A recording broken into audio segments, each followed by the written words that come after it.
René Medj, triple vainqueur du Dakar et cofondateur de l'Africa Eco Race, s'est éteint la nuit dernière. Il avait 82 ans. Ce soir, c'est toute la caravane de l'Africa Eco Race qui est orpheline. C'est donc le cœur lourd et profondément marqué que les concurrents ont terminé la soirée au bivouac au terme de la deuxième spéciale longue de 382 km. Beaucoup de nouveautés pour cette deuxième étape avec une première partie jusqu'à Merzouga entièrement nouvelle puisqu'aucun rallye n'a encore jamais posé les roues dans ce secteur, tout comme le passage de l'ergue Chebi à Merzouga emprunté de façon inhabituelle. Au programme donc 382 km de secteur sélectif entre Boudnib et Tagoulit.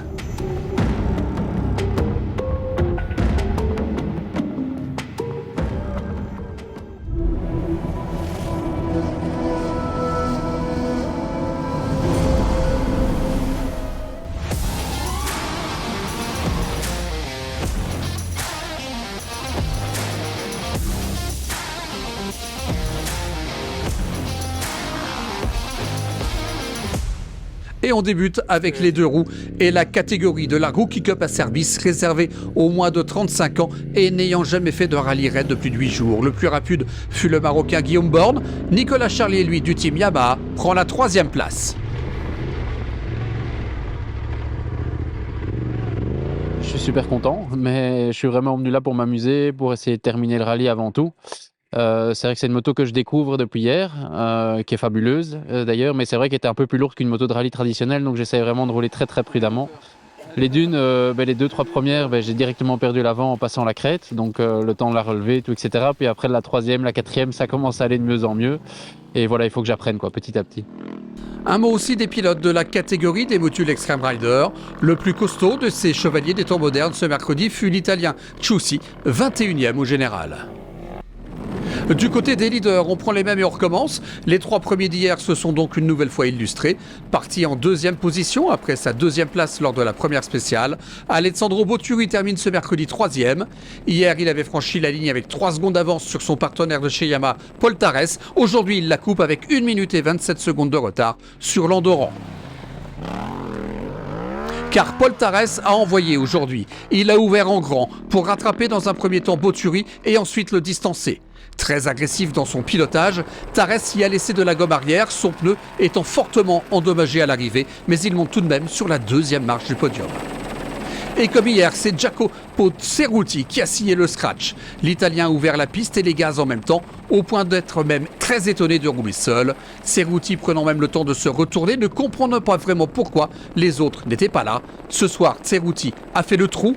Il est arrivé avec près de 3 quarts d'heure d'avance sur l'horaire prévu, après avoir roulé à une moyenne avoisinant les 90 km/h. On récapitule le classement de cette 2e étape. Victoire donc de Cerruti devant Tarès et Botturi. Au général, Cerruti compte ce soir 8 minutes et 53 secondes d'avance sur Paul Tarès. Botturi est à un peu plus de 10 minutes. Suivent Borne, Vaudan et Gritti.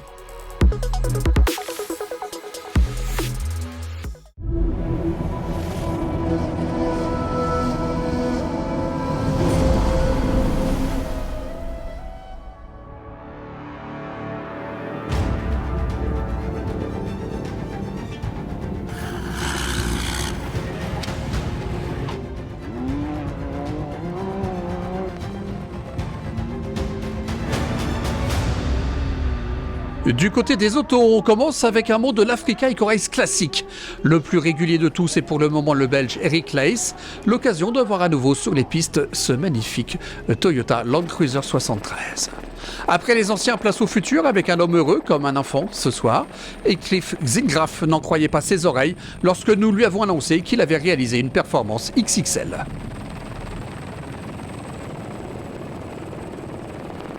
Extraordinaire, une journée superbe, on était 3 au départ et a priori 1 à l'arrivée, donc très content, des paysages variés, c'était magnifique, bien roulant, technique, super, on s'est régalé. Aucun problème mécanique grâce à la team Casteux et mon mécano Mathias qui est extraordinaire, le véhicule a super bien fonctionné. Finalement, Zingraf prendra la 3e place, mais surtout, il gagne une place au général pour être ce soir 2e à 2 minutes 18 de Gauthier Paulin.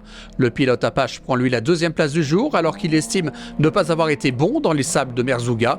L'ancien vice-champion du monde de motocross a un peu de mal dans la poussière et est bien conscient qu'il doit encore prendre son mal en patience. Toujours est-il que ce soir, il est deuxième du jour et leader au général. Pas mal pour un novice. Et le plus rapide aujourd'hui fut le deuxième pilote Apache. Pierre-Louis Loubet appréhendait son premier passage dans les dunes. La voiture s'est bien comportée, il n'a pas eu le moindre problème. Il signe le scratch en 4 heures 38 minutes et 35 secondes. C'est super, hein, ça a été une bonne nouvelle. François fait un super boulot, pas facile franchement les conditions. Et les premières fois dans les dunes de ma vie pour moi.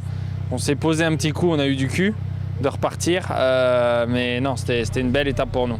On récapitule le classement de cette deuxième étape. Victoire de Pierre-Louis Loubet devant Gauthier Paulin et Hedcliffe Zingraf. Premier camion, celui du néerlandais Van Elsen, il est 8e. Au général, Gauthier Paulin gagne 4 places pour être ce soir le nouveau leader avec 2 minutes et 18 secondes d'avance sur Hedcliffe Zingraf. Pierre-Louis Loubet gagne lui 5 places pour être dans le top 3. Voilà, c'est tout pour aujourd'hui. Demain, 3e journée de compétition, toujours sur les pistes marocaines. Nous continuerons notre descente vers le sud avec au programme 462 km de secteur sélectif.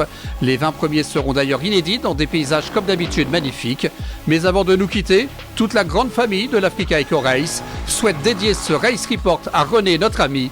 Bon dernier voyage, René.